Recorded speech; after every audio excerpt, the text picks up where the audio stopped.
कंसचानूरमर्दनम् देवकी परमानन्दम् कृष्णं वन्दे जगद्गुरुम् तीर्त्वा मोहार्णवं हत्वा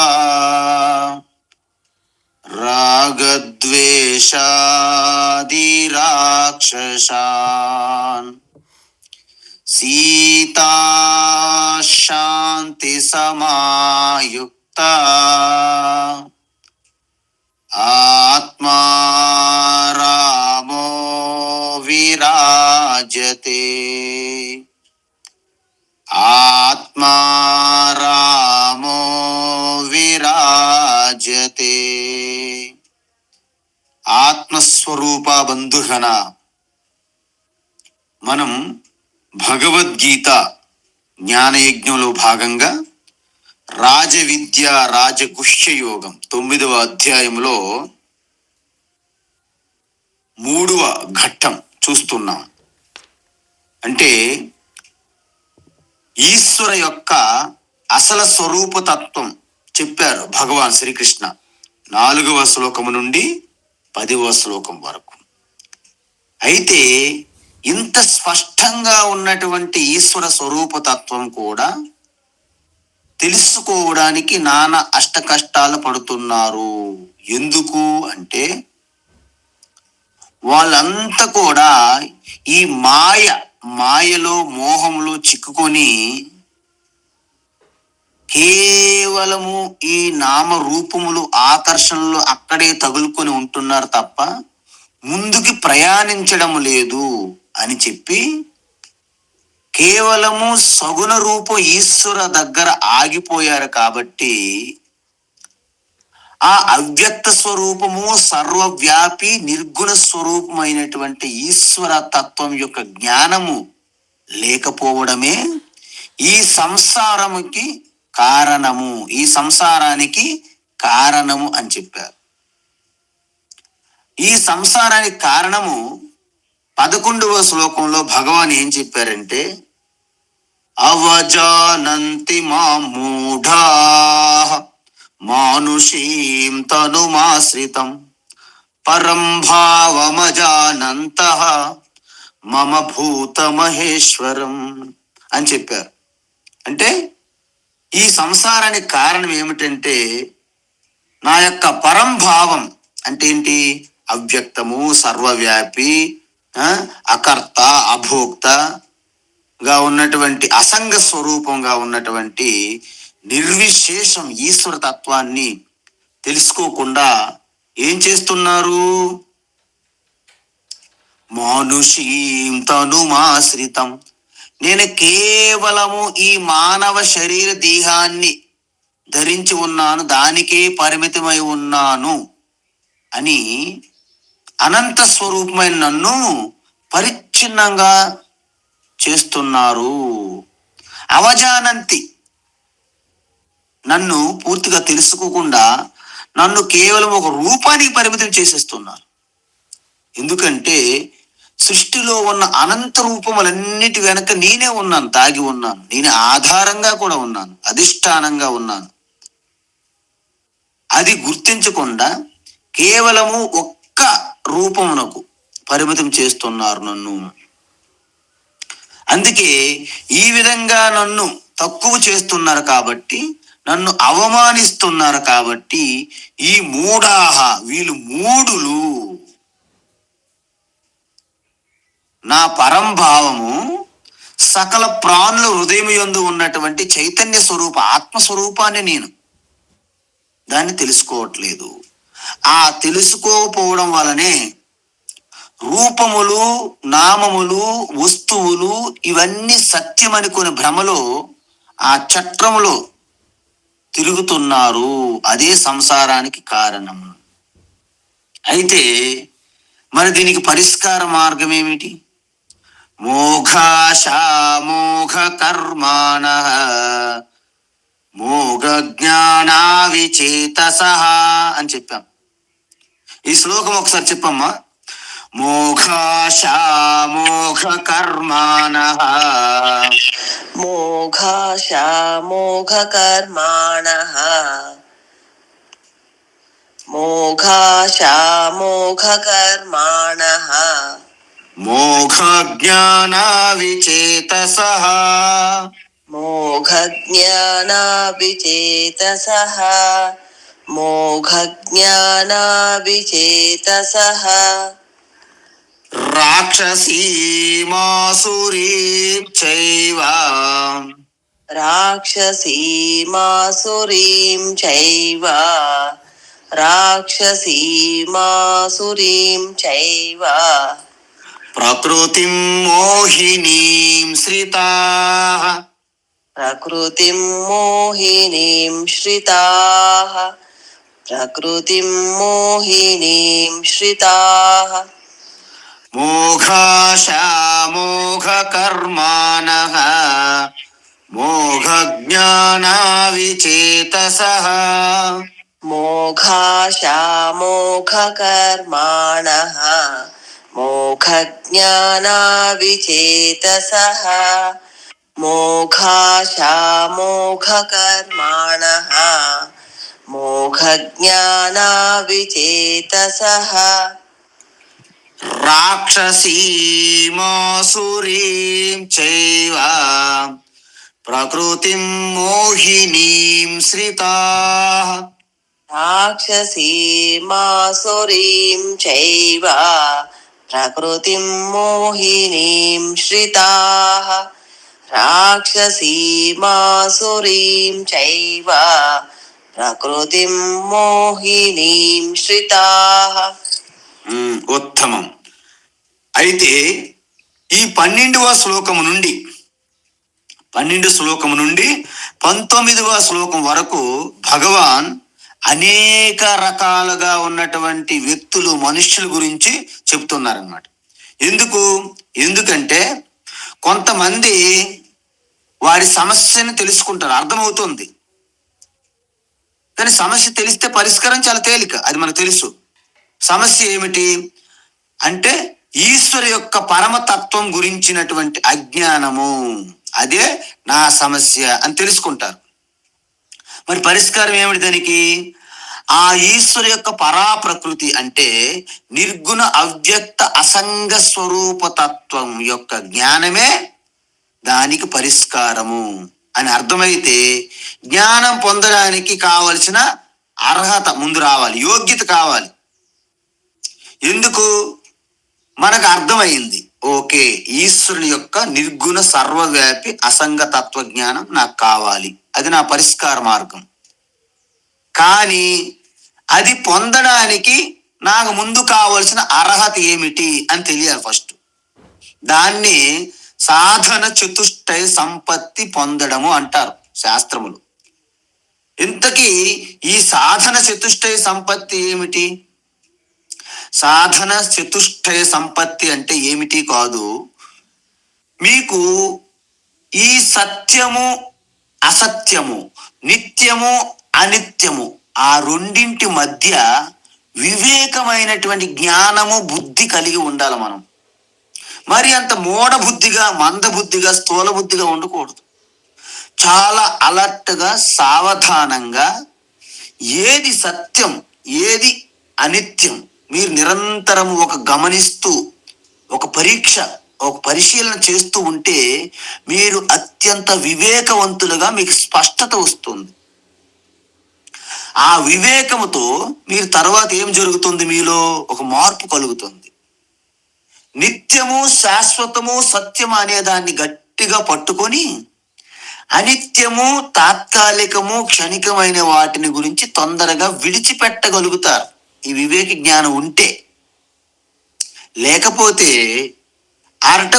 అరటిపండు తొక్క ఒలిసి అరటి తొక్క మనం తింటూ గుజ్జును బయటకు పడేసే అవకాశాలు ఉంటాయి ఒక్కొక్కసారి. ఎందుకు? రెండింటి మధ్య వివేకం తెలియడం లేదు కాబట్టి. ఆవుకి ఏమైనా వివేకం తెలుస్తుందా? ఆవు దగ్గర పెట్టండి అరటిపండు, గుజ్జు ఒక పక్క, తొక్క ఒక పక్క. నాకు తెలిసి ఆవు ముందు తొక్క తింటది, ఎందుకంటే అది కొంచెం స్పష్టంగా ఉంటదేమో మరి చూడడానికి. అందుకు వివేక బుద్ధి మనకు ఉంది కాబట్టి ఆ యొక్క అనిత్యము, అశాశ్వతము, తాత్కాలికము, క్షణికము ఏదైనప్పటికీ దాన్ని విడిచిపెట్టగలగాలి. ముందు అట్లీస్ట్ మానసికంగానే విడిచిపెట్టాలి. దాన్ని వైరాగ్యము అంటారు. వివేకము, వైరాగ్యం రెండు వచ్చాయి. తరువాత అసలైనటువంటి ఈశ్వర తత్వం తెలుసుకోవడానికి మీరు సంసిద్ధత కావాలి. ఏమిటది?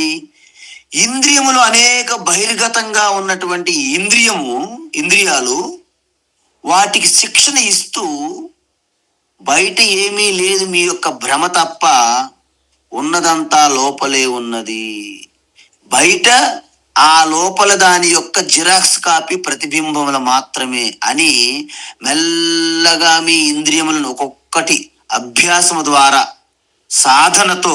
సాధనమున పనులు సమకూరు ధరలోన విశ్వదాభిరామ వినుర ఓ వేమ అని చెప్పారు. కాబట్టి అభ్యాసముతో ఇంద్రియములను మెల్లగా మీరు వెనకకు మరలించాలి. ఎలాగైతే తాబేలు చూసాం మనం, చిన్న ప్రమాదం అని తెలిస్తే అవయవాల లోపలికి లాక్కుంటుంది తాబేలు. ఆ విధంగా పదే పదే ఇంద్రియములని మీ స్వాధీనములో పెట్టుకుంటూ ఉండాలి. మీరు స్వీట్లు తింటున్నా, చాలా బాగున్నాయి, కానీ వీటి వలన నాకు ఆరోగ్య సమస్య వస్తున్నది, కాబట్టి ఎక్కువగా స్వీట్లు తినడము మంచిది అని వివేకం పనిచేయాలి వెంటనే. అలాగ టీవీ, ఫోన్ చూస్తున్నాము, చూస్తూ ఆనందంగా ఉంటుంది స్టార్టింగ్లో, కానీ దీని వలన నాకు మనస్సు, బుద్ధి అంత చంచలం అవుతుంది. నా యొక్క చూస్తూ అలాగా కంటికి ఇబ్బంది కలుగుతుంది, తలనొప్పి వస్తుంది, దీని వలన అనేక రేడియేషన్ ప్రాబ్లమ్స్, ఆరోగ్య సమస్యలు. కాబట్టి కాసేపు విరమిద్దాం. వివేకం పనిచేయాలి ప్రతి దాని వెంట. ఆహారం తినేటప్పుడు, నిద్రపోయేటప్పుడు, బయటికి ప్రయాణిస్తున్నప్పుడు, ప్రతి ఒక్క దాంట్లో కూడాను మనము ఆ యొక్క మోడరేట్ యుక్తాహారం అని చెప్పాం మన శ్లోకములు. యుక్తాహార విహారస్య యుక్త చేష్టస్య కర్మసు అని చెప్పాం. సో ఇవి చేస్తూ ఇంద్రియ నిగ్రహం పొందడాన్ని దమ అంటారు. ఎప్పుడైతే ఎప్పుడైతే మీ స్వాధీనంలో వస్తున్నాయో మనస్సును కూడా కంట్రోల్ చేయడము సులభం అవుతుంది. ఎందుకు? ఈ మనస్సు అనేది సూపర్వైజర్, దాని కింద పనిచేసే ఆ సేవకులే ఇంద్రియములు. సేవకులను అందరిని ఆపేశారనుకోండి, మేనేజర్ ఏం చేయలేడు, ఇంకా మ్యాన్సన్ కట్టలేడు. కాబట్టి మనసు కూడా మెల్లగా మీకు కంట్రోల్కి వస్తున్నది. శనైయుపరమే బుద్ధ్యాధృతి గృహీతయ, వివేకవంతమైన బుద్ధితో మనస్సుని, ఇంద్రియములను కూడా మెల్లగా వెనక్కి తీసుకురావచ్చును. ఇలా చేస్తూ మిగతా ఈ తాత్కాలికమైనటువంటి ఆకర్షణలు, నామరూపముల పైన ఆ ఆసక్తి ఎప్పుడైతే తగ్గుతుందో మీలో ఒక నిశ్చల తత్వం అనేది ఏర్పడుతుంది. దానిని ఉపరతి అంటారు. ఇంకా ఏమి జరుగుతున్నా, శరీరం పరంగా కానీ మానసికంగా కానీ ఏమి జరుగుతున్నా వాటిని వీలైనంత తొందరకు విడిచిపెట్టాలి. ఎందుకు?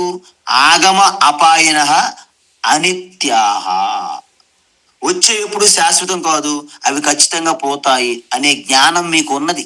చెప్పారు ఎంతమంది భగవాన్ ఆల్రెడీ. ఆ జ్ఞానముతో మీరన్నిటినీ సహిస్తూ పోతూ ఉంటారు.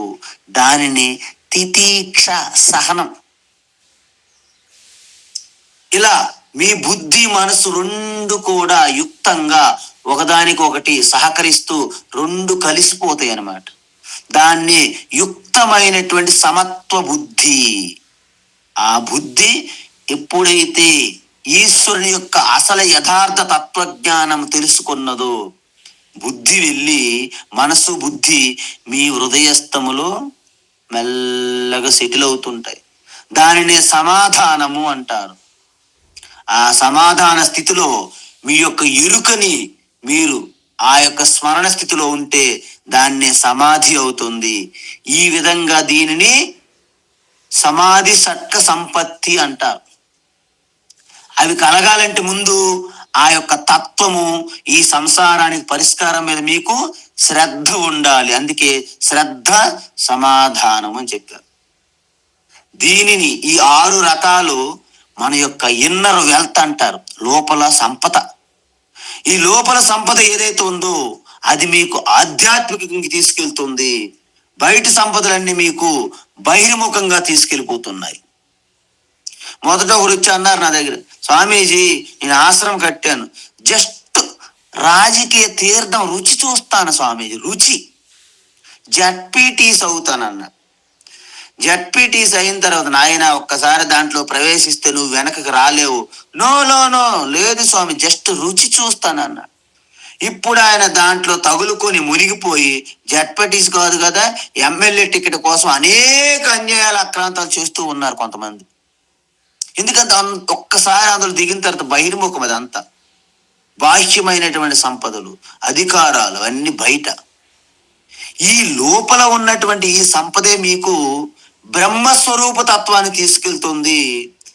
ఈ బయట ఉన్న సంపదలు, పలుకుబడులన్నీ కూడాను భ్రమలోకి తీసుకెళ్ళిపోతున్నది. ఇది మనకు తెలియాలి వివేక బుద్ధి ద్వారా.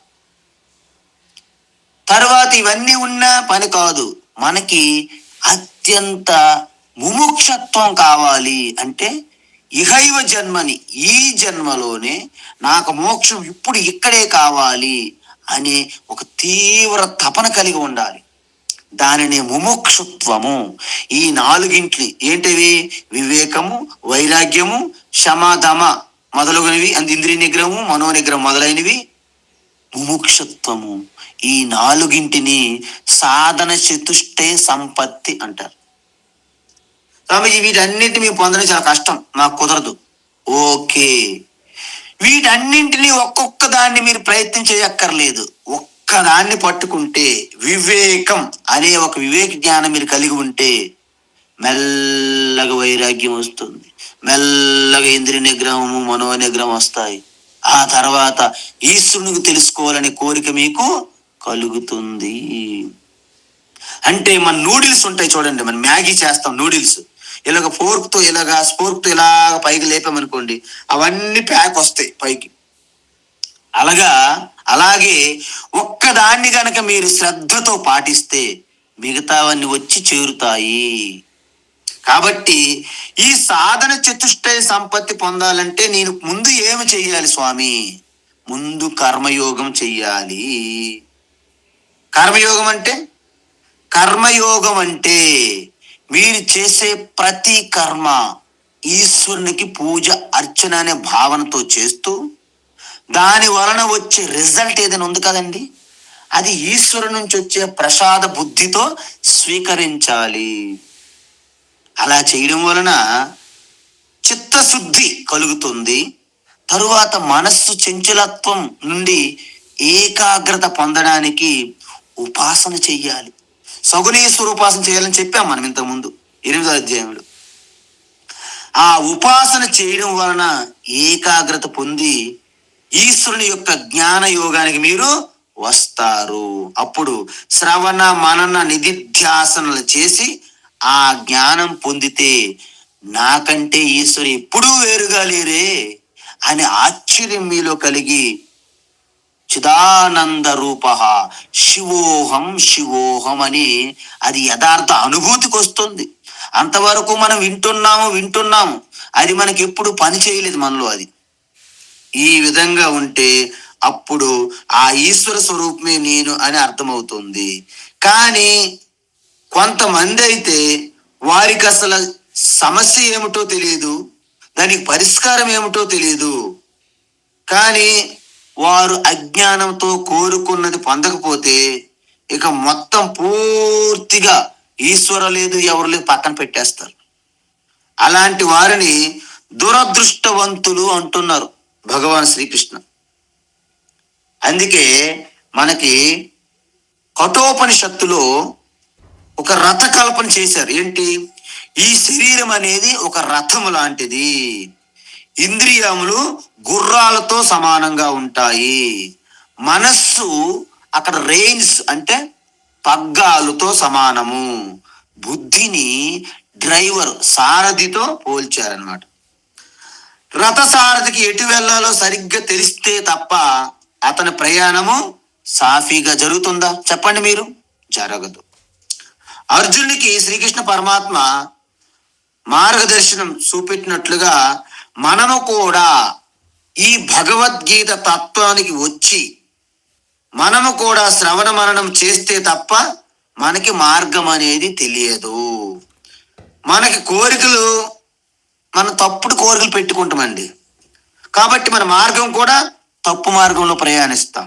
అందువలన సంసారంలో ఎప్పుడు కూడా మన సైడ్ ఎఫెక్ట్స్ లాగా జ్వరం టాబ్లెట్లు వేస్తే హెడేక్ వచ్చింది, హెడేక్ టాబ్లెట్లు వేస్తే జలుబు వచ్చింది, జలుబు టాబ్లెట్లు అయితే దగ్గు వస్తుంది, అంటే ఒక్కొక్కటి పోయి ఇంకొకటి వస్తుంది. ఈ సంసారంలో సర్ది పెట్టడము, ఈ సంసారంలో మనము తాత్కాలిక పరిష్కార మార్గం కూడా అలాగే ఉంటాయి. ఒకదాని తర్వాత ఇంకొకటి, ఇంకొకటి, ఇంకొకటి. మీకు ఎప్పుడు శాశ్వత పరిష్కారం రాదు.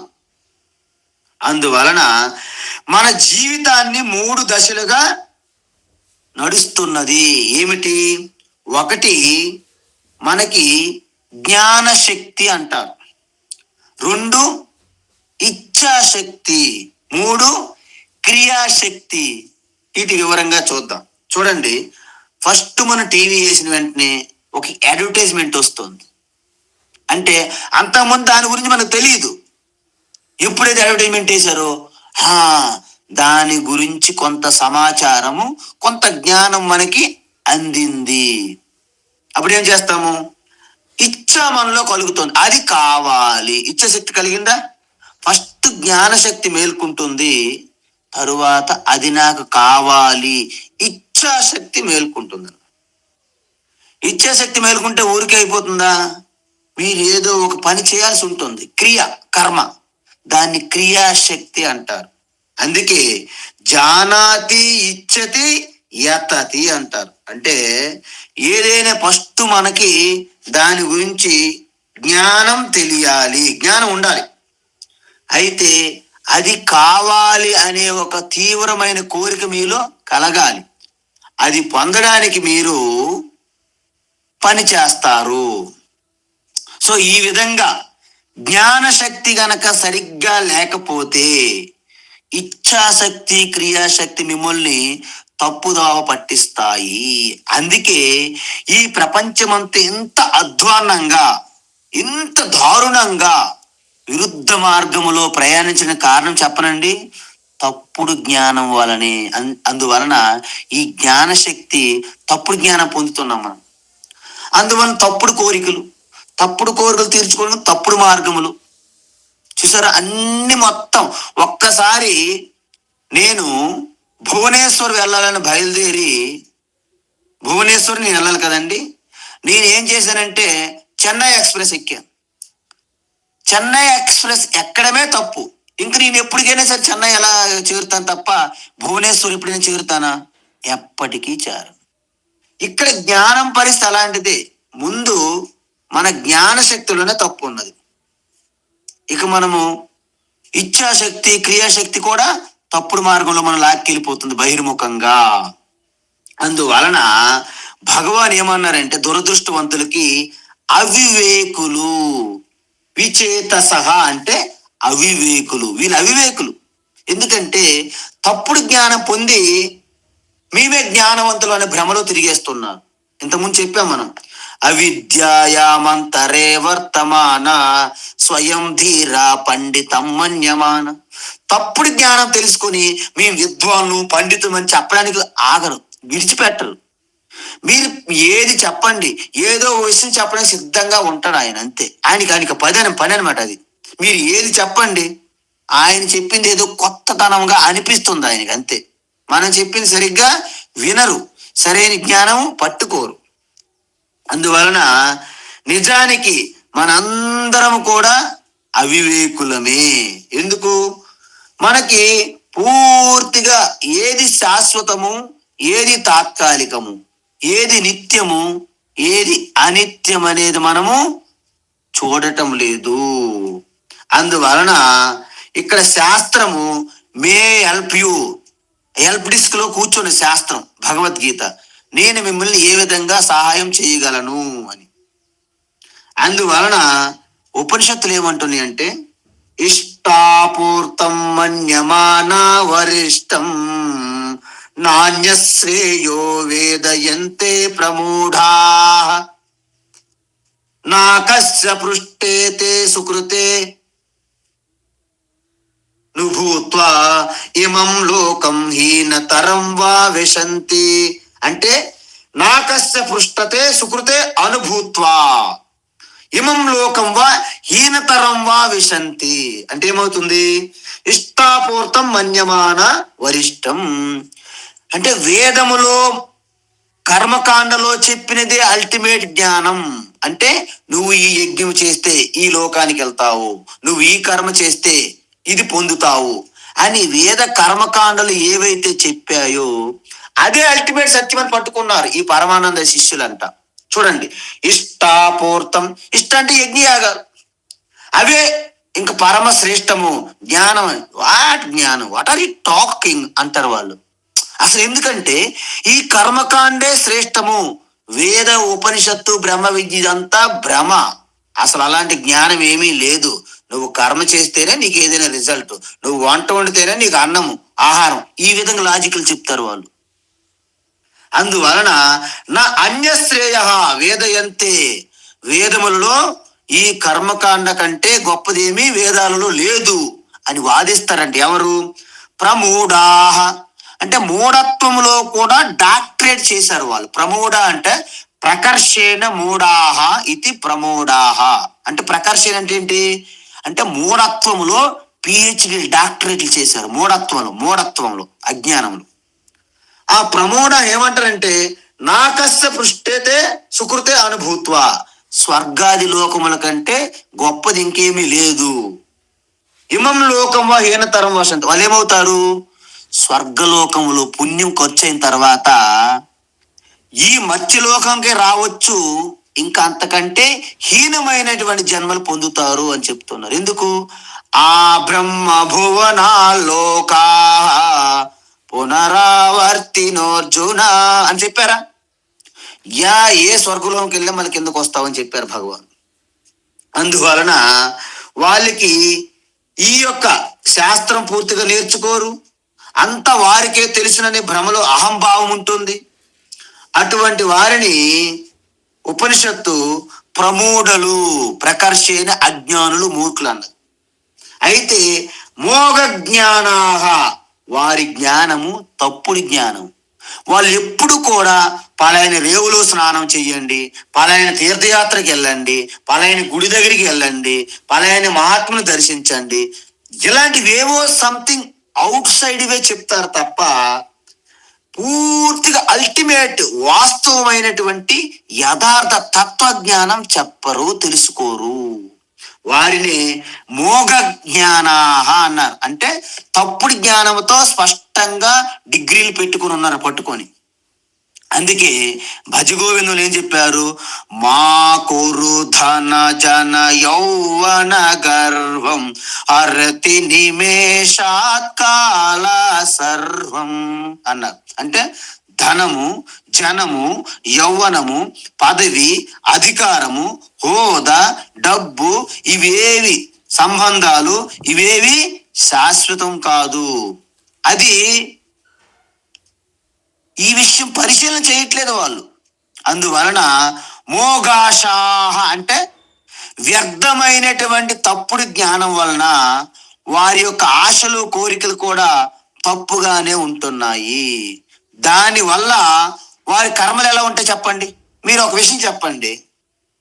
నేను పలైనటువంటి ఒక పదార్థం ఉంది, అది నిజానికి నాకు అనారోగ్యం చేస్తుంది తింటే, కానీ దాని గురించి అడ్వర్టైజ్మెంట్ చూశాను నేను. ఎవరో ఒక అడ్వర్టైజ్మెంట్ ఇచ్చాడు. ఆడేమంటాడంటే ఈ పదార్థం తింటే మీరు మెలమెల మెరిసిపోతారు. నేను తిన్నాను. ఎందుకు? తప్పుడు జ్ఞానం పొందాను కదా. అప్పుడు ఆ పదార్థం తినాలనే ఇచ్చ నాలో కలిగింది. ఇచ్చ కలిగి ఊరుకుంటుందా? ఏదో రకంగా డబ్బులు ఏర్పాటు చేసి తెప్పించుకున్నాను, తిన్నాను, అనారోగ్యం పాలయ్యాను. అందువలన ఎప్పుడైతే తప్పుడు జ్ఞానం వలన తప్పుడు కోరికలు మీకు కలిగాయో వాటిని తీర్చుకోవడానికి మనం ఏం చేస్తాము? తప్పుడు కర్మలు చేస్తాం. మోఘ కర్మాణ, వారు చేసే కర్మలు కూడా వ్యర్థమైన కర్మలుగానే ఉంటాయి. అంటే వారు కోరుకున్న ఫలాలు వారికి రావు కదా. అశాశ్వతమైన వస్తువుల నుంచి శాశ్వత ఫలాలు ఎవరికైనా వస్తాయండి? మీరు చెప్పండి నాకు. ఇప్పుడు కార్డు బోర్డు చైర్ ఉందండి మన ఇంట్లో, షో కేసులో పెట్టాం. ఒక అమ్మగారు వచ్చారు, ఏ స్వామీజీ గారు కార్డు బోర్డు చైర్ చాలా బాగుంది, చాలా బాగుంది అమ్మ, చూడడానికే బాగుంది, కూర్చోడానికి ట్రై చేస్తే కింద పడతారు. అందువలన ఈ అశాశ్వతమైన వాటి నుండి శాశ్వతమైనటువంటి ఫలాన్ని మీరు ఎలా కోరుకుంటున్నారండి అంటే మీకు తప్పుడు జ్ఞానం ఉన్నది దానిపైన. అందుకే కామ ఏష క్రోధ ఏష రజోగుణ సముద్భవ మహాశనో మహాపాప్మా విద్యేన మిహ వైరిణం నజాతు కామ కామానా ఉపభోగేన శామ్యతి హవిషా కృష్ణవర్త్మేవ భూయ ఏవాభివర్ధతే అని చెప్పాను. ఏది స్టోరీ చెప్పాను మీకు ఇంతకుముందు నేను. ఒక్కసారి ఈ తప్పుడు కోరికలు తీర్చుకోవడానికి మీరు ఒక్కసారి ప్రయత్నించారా, ఆ కోరికలనే వలలో పడిపోయి మీ బయటికి రాలేరు. ఎందుకు? ఒక్కసారి మీరు ఆ అగ్నిలో ఆహుతిగా నెయ్యి వేయడం మొదలెట్టారని కొంచెం కొంచెం అగ్ని పెరుగుతుందా తగ్గుతుందా? పెరుగుతూ ఉంది. కాబట్టి మహాశన, దానికి ఎప్పుడు ఆకలి తీరినటువంటి ఈ ఫైర్ లాంటి ఈ కోరికలు మిమ్మల్ని అలాగ పాతాళానికి తీసుకుపోతాయి. అయితే ఏమవుతుంది? కోరికలు సరైనవి కానప్పుడు ఎన్ని కోరికలు తీరినా ఇంకా కోరికలు పుట్టుకొస్తుంటాయి భూగర్భ జలాల్లాగా. అందువలన ఈ కోరికలు దురాశ మరిన్ని కామ్యకర్మలు, అవసరమైతే దుష్కర్మలు కూడా చేయడానికి ప్రేరేపిస్తాయి అన్నమాట. అందుకే రాక్షసీమాసురీం చైవ ప్రకృతి మోహినీం శ్రితా, చూసారా? అందువలన వీళ్ళు రాక్షస స్వభావాన్ని పొందుతారు మెల్లగా. కర్మలన్నీ కామ ప్రధానం, అత్యంత కామాతురానం నభయం నా లజ్జ అనే చక్రంలో పడిపోతారనమాట. వాళ్ళకి ఇంకా గౌరవం, మానము, మర్యాదలు ఏమి ఉండవండి, అస్సలు ఉండవండి. మీరు చూస్తున్నారు కదా, ఒక్కసారి ఈ వెండి తెరపై మీద కనిపించాలని ఒక్కసారి వెళ్ళిన వాళ్ళు ఎక్కడ చేరుకుంటున్నారో మీరే చూస్తున్నారు ఈ రోజు. క్రోధ ప్రధానంగానో కామముగా ప్రధానంగానో ఉన్న కర్మలే చేస్తుంటారు. ఇంకో మాటలు చెప్పాలంటే రాగద్వేషాలు నిండిపోయి ఉంటాయి అన్నమాట. ఈ రాగము అటాచ్మెంట్ వలన చాలా బలమైనటువంటి కోరికలు కలుగుతాయి. కామం అవి అడ్డుకుంటే ద్వేషం వలన క్రోధము, కోపం నుండి క్రోధము. దీనిని రాక్షస గుణము, ఆసురీ సంపత్తి అంటారు. అందువలన ఒకటి రాగ ప్రధానమైతే ఇంకొకటి ద్వేష ప్రధానము. వీటికి మధు కైటభ అంటారు. మధు అంటే రాగము, ద్వేషం అంటే కైటభ. మధు అంటే రావణ, ద్వేషం అంటే కుంభకర్ణ. ఇదే మీకు ఏదో ఒకటి చెప్పుకోవచ్చు. సో ఈ విధంగా ఎప్పుడైతే కోరికలు రాగంగా కామంగా ఉంటాయో అప్పుడు తీరడానికి అవసరమైతే అవినీతి, అడ్డదారులు తొక్కుతుంటాం మనం. ఎందుకంటే నీకు ధర్మంగా న్యాయంగా తీర్చే అవకాశాలే లేవు. అందుకే కదా ఇప్పుడు 100ల్లో జరిగే అవినీతి వేలల్లోను, వేలల్లో జరిగే అవినీతి లక్షల్లోను, లక్షల కోట్లు, ఇప్పుడు వేల కోట్లు కూడా కాదు, లక్షల కోట్లు అవినీతి జరిగిందని ఈ మధ్యన చూస్తున్నారు మీరు. ఎందుకు ఈ గ్రేడ్ పెరిగింది అంటే వారిలో ఉన్నటువంటి దురాశ, దురాగతాలు, ఆ కోరికల యొక్క తీవ్రత, ఆ రాగము యొక్క తీవ్రత అంతవరకు తీసుకెళ్తుంది సమాజాన్ని. కానీ ఒక వస్తువు మీద విపరీతమైన రాగం ఉందనుకోండి, వారు దాన్ని ఏ విధంగా అయినా సరే మనం పొందాలి, లేకపోతే నాశనం చేయాలంటాం తప్ప మనకు రాకుండా వేరే వారి దగ్గర ఉంటే మనము ఊరుకునే ప్రసక్తి ఉండదు. దీన్ని అత్యంత ద్వేషము అంటారు అన్నాడు. సో ఈ విధంగా మనము 2వ అధ్యాయంలో చూసాం. ధ్యాయతో విషయాన్ పుంసః సంగస్తేషూపజాయతే సంగా సంజాయతే కామః కామాత్ క్రోధోభిజాయతే క్రోధాత్ భవతి సమ్మోహః సమ్మోహ స్మృతి విభ్రమః స్మృతి భ్రంశాత్ బుద్ధినాశః బుద్ధినాశ ప్రణశ్యతి. నువ్వు సర్వనాశనం అయిపోవడానికి కారణము ఫస్ట్ తప్పుడు ఆలోచన, తప్పుడు జ్ఞానమే నీకు అందింది. అక్కడి నుండి తప్పుడు కోరికల్లోకి వెళ్ళావు. తప్పుడు కోరికల్లోకి వెళ్ళి తప్పుడు కోరికలతో ఈ అటాచ్మెంట్ రాగానికి తగులుకొని తప్పుడు కోరికలు కామంతో అడ్డదారులు తొక్కుతూ రాగద్వేషాల చక్రంలో పడ్డావు. అప్పుడు నీ యొక్క బుద్ధి వివేకం అంతా కోల్పోయావు. సర్వనాశనం, పతనం సిద్ధమైంది. అప్పుడు మరి వీటి నుంచి నేను బయటపడాలంటే ఏం చేయాలి స్వామీజీ? అందుకే భగవాన్ శ్రీకృష్ణ కర్మయోగం 3వ అధ్యాయంలో పంచమహాయజ్ఞాల గురించి చెప్పారు. వీళ్ళెవ్వరూ పంచమహాయజ్ఞాలు చేయరండి. ఎందుకంటే మాకు ఇవన్నీ చిన్నవి అనిపిస్తుంది అన్నమాట. నిత్య నైమిత్య కర్మలు అంతకంటే చేయరు. అంటే వారి యొక్క కర్తవ్య బాధ్యతలు కూడా విస్మరిస్తారన్నమాట. ఎందుకంటే ఆ సమయాన్ని కూడా నేనేదో డబ్బు సంపాదించవచ్చు కదా, ఎందుకంటే ఈ సమయం వేస్ట్ అనిపిస్తుంది వాళ్ళకి. నాకేంటి ఇలా అంటారనమాట. నేను మాట్లాడినా నాకేంటి, నేను నిల్చున్న బయటికి 2 అడుగులు వేసినా నాకేంటి, ఈ టైప్ మనుషులు అనమాట వీళ్ళు. అందువలన అటువంటి వారిని రాక్షసీ ఆసురీం చ ఏవా ప్రకృతి అంటే వాళ్ళ యొక్క స్వభావము రాక్షస అసుర స్వభావం. ఇక్కడ అసుర స్వభావము, రాక్షసులు, అసురులకు తేడా ఏమిటి చెప్పాలండి? అసురులు ఏంటంటే మొత్తము నాకే ఉండాలని కోరుకునేవాడు అసురుడు. రాక్షసుడు అంటే ఏంటి? నాకున్నది ఉంటుంది, ఎదుటోడిని ఏడిపించడము, బాధ పెట్టడమే ఆడికి ఆనందం. వాడు రాక్షసులు అంటారు. అందువలన రాక్షసి ఆసురి స్వభావము. ఏమవుతుంది వీళ్ళకి? శ్రితాహ మోహిని, ఆ జగన్మోహిని, ఆ మోహజాల్లో పడతారు. ఎందుకు? దాన్ని ఆశ్రయించారు వీళ్ళు. ఈ మార్గములు ఎప్పుడైతే పడిపోతారో ఆ మోహమును చేసి వీరి కామ్య కర్మలతో ఆగరు, నిషిద్ధ కర్మలు చేస్తారన్నమాట. అంటే చూస్తున్నాం కదండి ఈరోజు యాసిడ్ దాడులు ఇవన్నీ ఎందుకు జరుగుతున్నాయి అంటే నిషిద్ధ కర్మలు కూడా వాళ్ళు బ్రహ్మాండంగా చేస్తున్నారు. అందువలన కామ్యకర్మలు, నిషిద్ధ కర్మలు పెరగడం వలన వాళ్ళు రాక్షసులుగా తయారవుతున్న సమాజం అంతా. అందువలనే మనము నేరస్తుల విషయంలో మీరు అంత ఒక్కసారి పరిశీలన చేస్తే రోజు రోజుకి ఎందుకు పెరిగిపోతుందంటే ఈ అజ్ఞానము, తప్పుడు జ్ఞానం ప్రచారం ఎక్కువ జరుగుతుంది సమాజంలో. తప్పుడు జ్ఞానమే వీటన్నిటికీ మూల కారణం అని చెప్తున్నారు భగవాన్.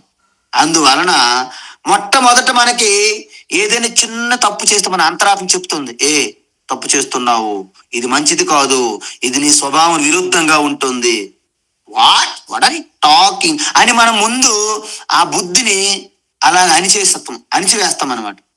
అప్పుడు పదే పదే పదే పదే ఆ తప్పు చేయడం వలన ఆ అంతరాత్మ కూడా వీక్ అయిపోయి బలహీనమైపోయి మళ్ళీ మీకు చెప్పదు. ఇన్నర్ వాయిస్ మరి మీకు రాదు. మొదటిసారి ప్రతి ఒక్కరికి ఇన్నర్ వాయిస్ ఉంటుంది, అనాహత శబ్దం చెబుతుంది, వివేక బుద్ధి చెబుతుంది, ఇది తప్పు, నీ వంశమునకు, నీ స్వభావనకు, నీకు ఇది తగదు అని ముందు చెబుతుంది. మనం వినిపించుకో. అందువలన ఒకటోసారి ఇది తప్పు, రెండవసారి ఇది తప్పు అని చెప్తుంది వేలం వేసినట్టు, మనం పట్టించుకోము. ఆ తర్వాత ఇక బుద్ధి కూడా నోరు మూసుకొని సరే నీ ఇష్టమే అని చేస్తుంది. అలా చేస్తూ చేస్తూ ఆయన ఒక గొప్ప కిల్లర వీరప్పంలా తయారవుతారు. అలాంటి వాళ్ళు మనకి ఒక మందర, ఒక శూర్పణఖ, ఒక తాటికిగా ఎంతో విద్యావంతులు, ఎంతో తితిక్ష జిజ్ఞాస కలిగి ఉందని మనం చేరదీస్తే చివరికి వాళ్ళు ఒక మందర, ఒక శూర్పణఖ, ఒక తాటికిగా బయలుదేరతారు బయటికి. ఆశ్చర్యం కలుగుతుంది. కానీ ఎందుకంటే వాళ్ళు మోహములో పడిపోయారు. అంటే రాక్షసి ఆసురి స్వభావాన్ని ఆశ్రయించారు అని అర్థం. అందుకే వనాని దహతో వన్నే సఖా భవతి మారుతః. చూసారా, ఒక్కసారి అడవిలో అగ్ని కార్చిచ్చులు వ్యాపించింది అనుకోండి, గాలి ఏం చేస్తే తెలుసండి? మిత్రమా, శబాష్ శబాష్ శబాష్ అని ఆ అగ్ని కూడా గాలి ఫ్రెండ్ అయిపోతుందండి, మరకాన్ని పెంచుతుంది అగ్నిని. అదే అగ్ని చిన్న నిప్పురవ్వలా ఉందనుకోండి, నువ్వు చిన్న నిప్పురవ్వలా ఉంటావు, నీ సంగతి తేలుస్తా. అగ్ని ఆ నిప్పురవ్వను ఆర్పేస్తుంది వెళ్ళి. చూసారా, చూసారా దారుణం. అందుకే వనాని దహతో వన్యే సఖా భవతి మారుత సయేవ దీపనాశాయ కృషే కస్యాస్తి సౌహృదం. అంటే మన శత్రువు ఎప్పుడైతే బలంగా ఉన్నాడో శత్రువుతో చేతులు కలపాలి అని సూత్రం ఉంది. శత్రువు వీక్ అయ్యాడా అణిసివేసే, ఇంకేం లేదు, బలి చక్రవర్తి పాతాళంలో తొక్కినట్టు తొక్కిపడే అని చెప్తుంటారు కొంతమంది చాణక్య నీతులు లాంటి వాటిలో. అంటే అర్థం ఏంటి? అందుకే మొట్టమొదట మన యొక్క బుద్ధి చిన్న నిప్పురవలా ఉంటది. ఈయనకి తప్పుడు జ్ఞానము కోరిక బలమైనటువంటి అడవి అగ్నిలా ఉంటది. అప్పుడు ఏమవుతుంది? ఆ బుద్ధి కూడా సైలెంట్ అయిపోతుంది.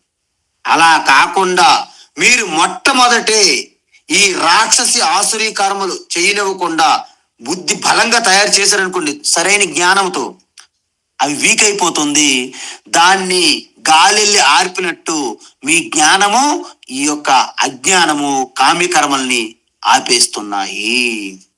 అందువలన ఇప్పటి వరకు మనం ఏం చేశాము? ఆసురీ సంపత్తి, రాక్షస సంపత్తులు ఏం చేస్తారో చెప్పాము.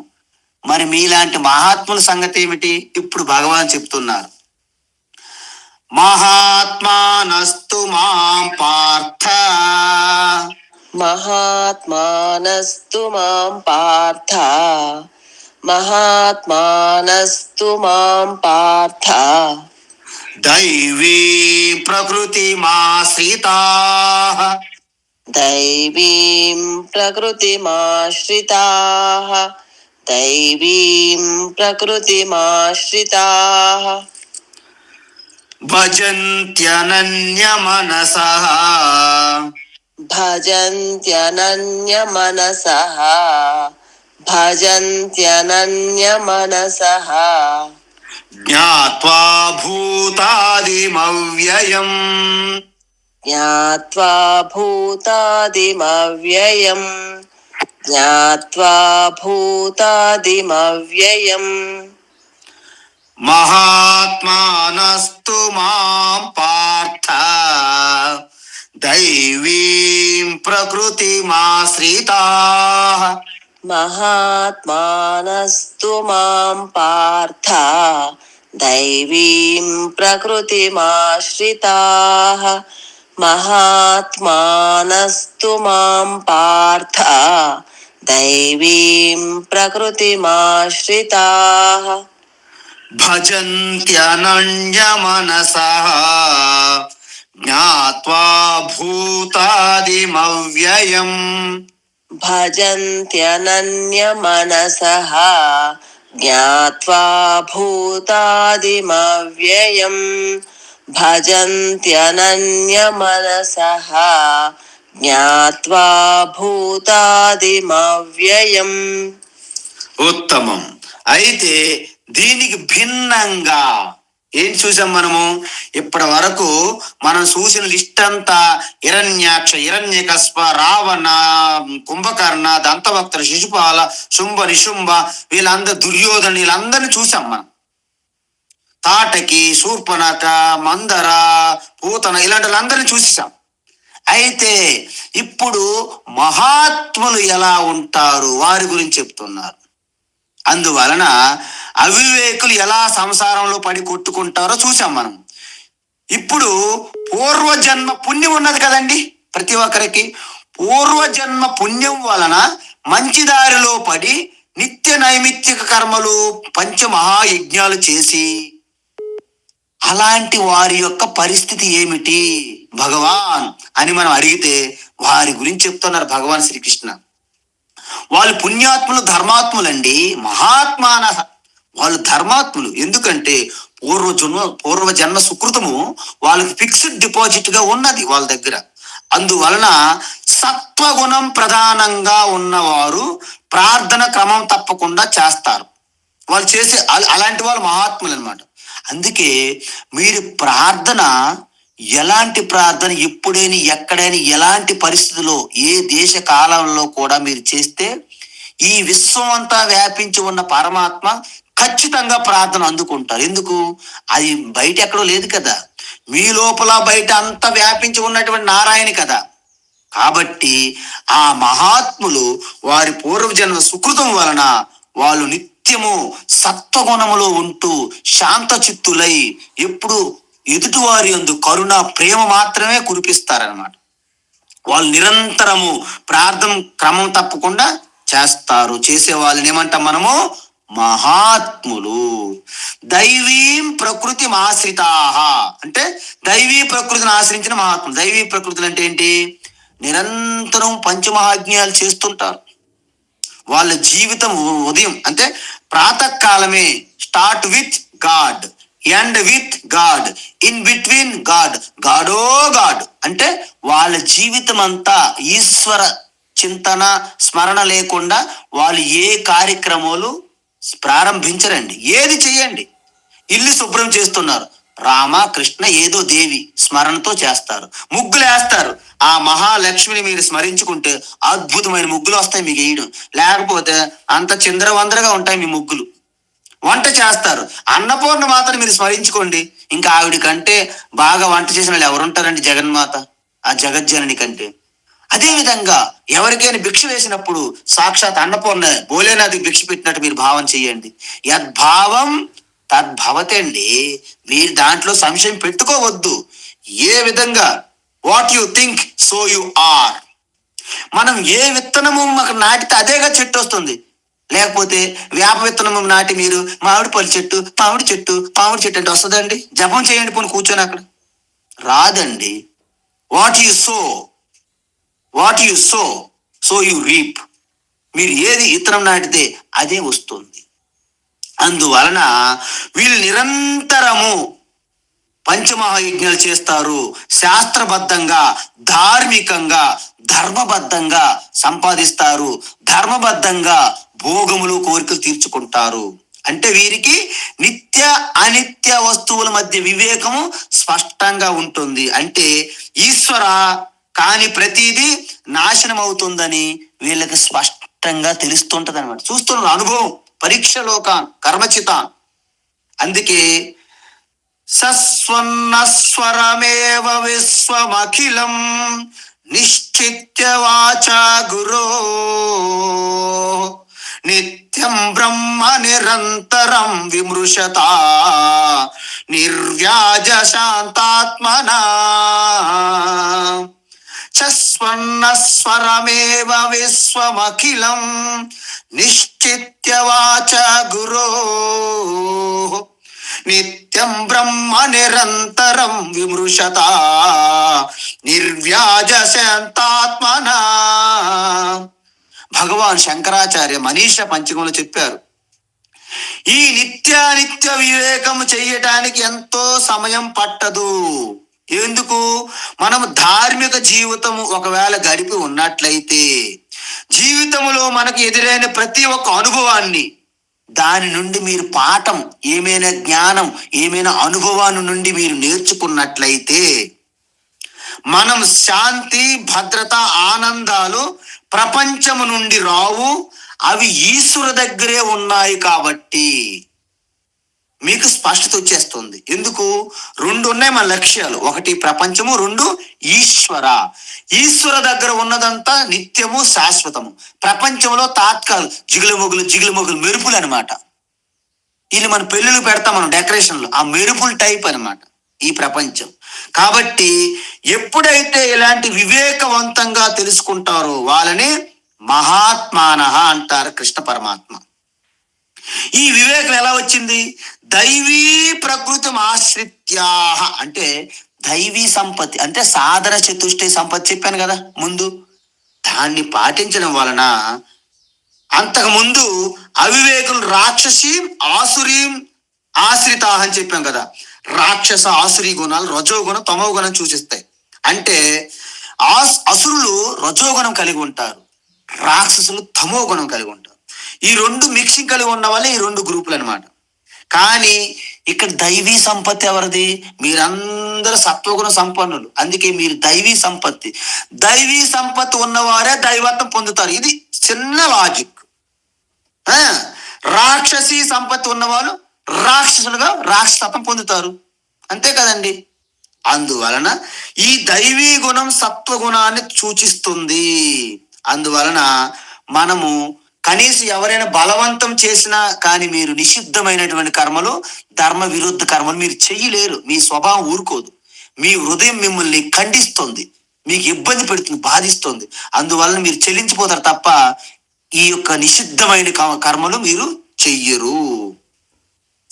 చేసిన ఒకవేళ కామ్యకర్మలు ఏదైనా అప్పటికప్పుడు చేసిన వెంటనే దాని నుంచి మీరు పాఠం నేర్చుకుంటారు. నిషిద్ధ కర్మలు అంటే మీ జీవితంలో చేయలేరు, అంతే. మా జ్ఞాత్వ, నన్ను తెలుసుకుంటారు, నేను వారి యొక్క అంతిమ లక్ష్యంగా ఉన్నాను అని చెప్పారు భగవాన్. చూసారా, ఎవరైతే దైవీ సంపత్తి ఉంటుందో వాళ్ళు మాత్రమే ఈశ్వరు యొక్క యథార్థ తత్వాన్ని తెలుసుకుంటారంట. ఇంతకీ నన్ను తెలుసుకుంటున్నా అన్నారు కదా కృష్ణ పరమాత్మ. ఎవరా నన్ను? నేను రాధా కృష్ణ, రాధే రాధే రాధే రాధే రాధే రా, ఈ రాధే కృష్ణ లేకపోతే దేవకి వసుదేవుల పుత్రుడా? కాదు. మరేంటి? భూతాధిం. భూతాది అంటే జగత్తు సృష్టి స్థితి లయ కారణమైనటువంటి సర్వవ్యాపి చిదానంద రూప కృష్ణ అంటున్నాడు ఆయన ఇక్కడ మళ్ళీ. అందువలన మనం ఎక్కడ మళ్ళా పొరపాటు పడిపోయి కేవలము ఆదరం మధురం ఇక్కడ ఆగిపోతామని డౌట్ ఆయనకి. అందుకే పదే పదే పదే భూతాది అంటే సృష్టికి ఆది కారణమైనటువంటి చైతన్య స్వరూపమైన నన్ను తెలుసుకుంటారు అంటున్నారు. ఇంతకీ అది ఏమిటి?